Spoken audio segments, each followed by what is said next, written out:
সুলাইমান আলাইহিস সালাম, দাউদ আলাইহিস সালামের ছেলের নাম হলো হযরত সুলাইমান আলাইহিস সালাম। আল্লাহ রাব্বুল আলামিন সুলাইমান আলাইহিস সালামকে কয়েকটা মুজিজা দান করেছিলেন। তার মধ্যে কিতাবের মধ্যে আমি দেখলাম বাতাস হযরত সুলাইমান আলাইহিস সালামের কথা মতো চলতেন। সুবহানাল্লাহ বলেন। তার একটা বায়বীয় যানবাহন ছিল, বর্তমান যেমন উড়োজাহাজ বিমান আছে না নাই, সেই সময় কোনো উড়োজাহাজ ছিল না, বিমান ছিল না।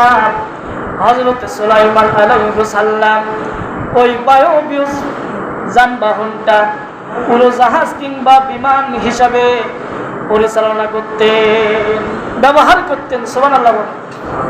সম্মানিত উপস্থিতি, ওই বায়বীয় যানবাহনে করে হযরতে সুলাইমান আলাইহিস সালাম তার পরিবার পরিজন এমনকি সদস্যদেরকে ওই বায়বীয় যানবাহনে করে পৃথিবীর এক প্রান্ত থেকে অন্য প্রান্তরে চলে যেতেন। সুবহানাল্লাহ। সম্মানিত উপস্থিতি, হাদিসের মধ্যে আমি দেখলাম বিশ্ব নবী সাল্লাল্লাহু আলাইহি ওয়াসাল্লাম বলেছেন, সকাল থেকে শুরু করে সন্ধ্যা পর্যন্ত হযরত সুলাইমান আলাইহিস সালাম ওই বায়বীয় যানবাহনে 2 মাসের পথ অতিক্রম করতে পারতেন। কয় মাসের পথ? 2 মাসের পথ সকাল থেকে সন্ধ্যা পর্যন্ত ওই বায়বীয় যানবাহনে উড়ে বেড়াতেন। তাহলে ওই বায়বীয় যানবাহনটা কিরকম দূরত্ব ছিল আপনারাই চিন্তা করেন। তাহলে এটা কি সুলাইমান আলাইহিস সালামকে আল্লাহ পাক মুজিজা দিয়েছিলেন, মানে পাওয়ার বা ক্ষমতা দিয়েছিলেন। সম্মানিত উপস্থিতি, শুধু তাই নয়, হযরতে সুলাইমান আলাইহিস সালাম এই যে ফিলিস্তিনের মধ্যে যে মসজিদটা অবস্থিত, সেই মসজিদটার নাম হলো বাইতুল মুকাদ্দাস। কি নাম? ওই বাইতুল মুকাদ্দাস হযরতে সুলাইমান আলাইহিস সালাম জিন জাতির মাধ্যমে নির্মাণ করে নিয়েছিলেন। সুবহানাল্লাহ বলেন।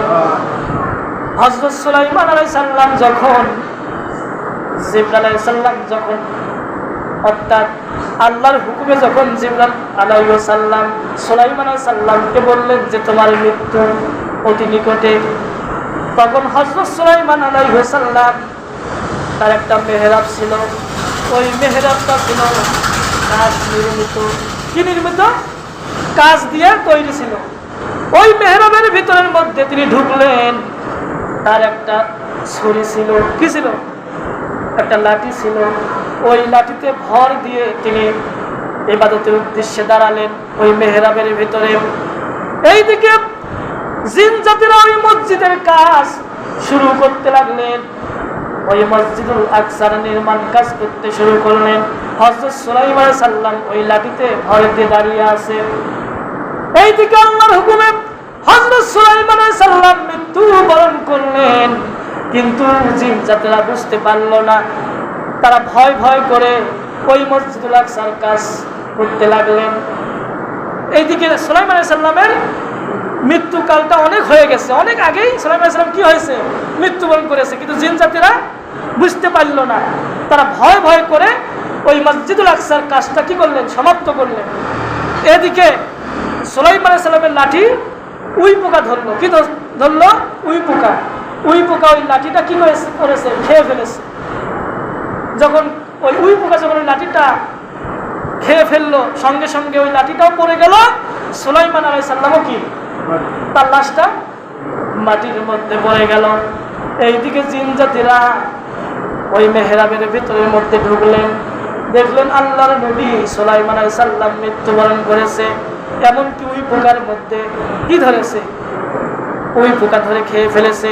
তখন জিন জাতিরা আফসোস করতে লাগলো আর একে অপরকে বলা বলি করতে শুরু করলো, হায় হায় কি করলাম, যদি আমরা আগে বুঝতে পারতাম তাহলে এই মসজিদুল আকসার কাজটা আমরা আগে ছেড়ে দিতাম, তাহলে এত পরিশ্রম করা লাগতো না।